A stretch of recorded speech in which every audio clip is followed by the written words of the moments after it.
Joining me now, my friend Greg Price, Senior Digital Strategist, X Strategies LLC. Greg, I thought he wasn't buying it. He was buying it. Now he's buying it. What happened? Well, so he signed a contract to buy it that made him contractually obligated to buy it no matter what.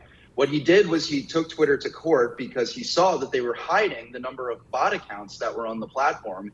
And essentially what his goal was to try and expose that and potentially buy Twitter at a lower rate. But, apparently he's buying it at the same with the same amount per share that he did when he signed the contract. So who knows what happened, but it looks like it's finally happening sooner than we thought.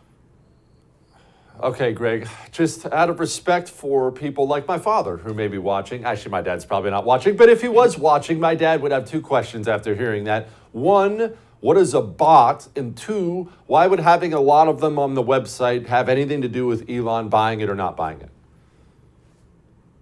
No, a bot is essentially just like a fake account.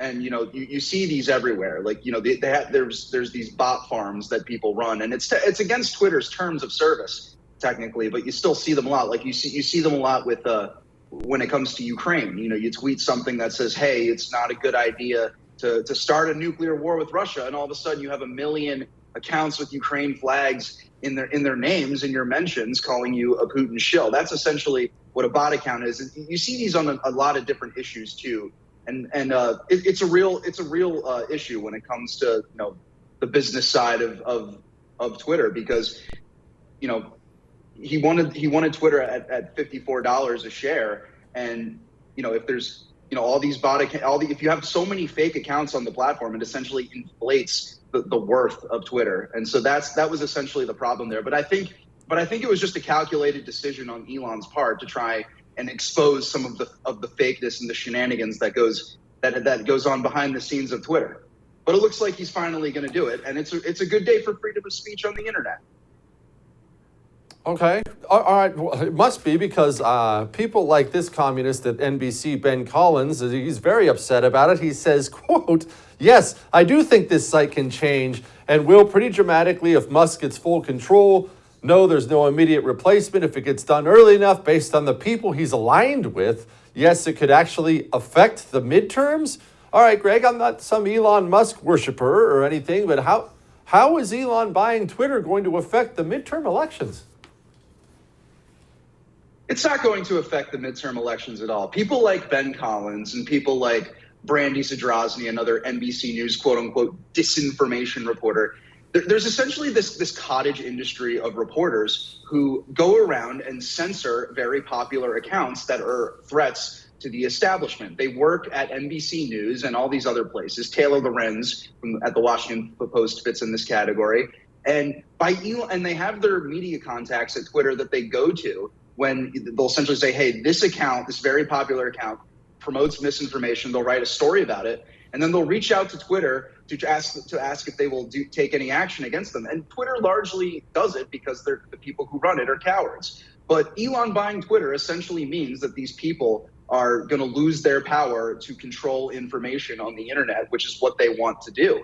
And if Elon does one good thing for Twitter, of all the things he could possibly do for this platform, putting people like Ben Collins out of business and taking away their power to censor conservative accounts would be the best thing.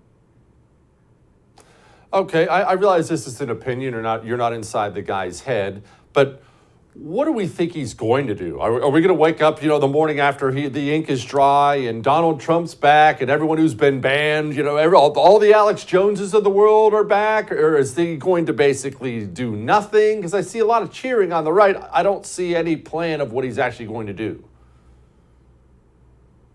Yeah, I mean, it's impossible to know what he'll actually do. I think the biggest thing that he's going to do when he takes over is establish an actual system of content moderation that Twitter has to follow.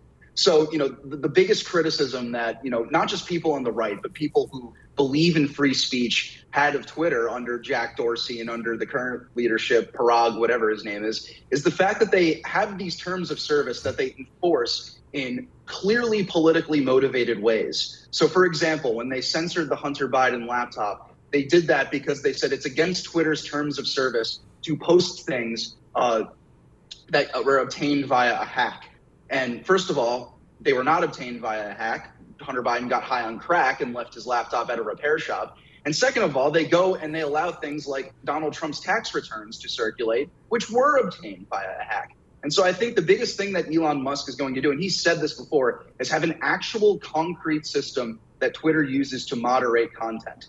And force them to actually do that. I think another thing to look out for is, obviously Twitter has all of these woke employees, as we've seen from the leaks of their Slack channel about how they were talking about censoring libs of TikTok. It'll be interesting to see which employees stay and which go, and how sort of the makeup of the people who actually work at Twitter changes. And I think the other thing is we'll see what accounts they bring back that have been censored. Elon Musk has said that he would reverse Donald Trump's permaban. Trump said he would not come back, though. He's going to stay on Truth Social. But there have been thousands of other accounts that have been suspended over the last 5 years. And, between Mike Lindell, between even all the way to Alex Jones to, even Laura Loomer, all of these people that have been permabanned, we'll see who comes back, and we'll see what he does with that. Don't miss Jesse Kelly Breaks History, The Forgotten Genocide, the first episode of a new series available now exclusively for First TV supporters. Visit the First TV app or thefirsttv.com to subscribe and start watching today.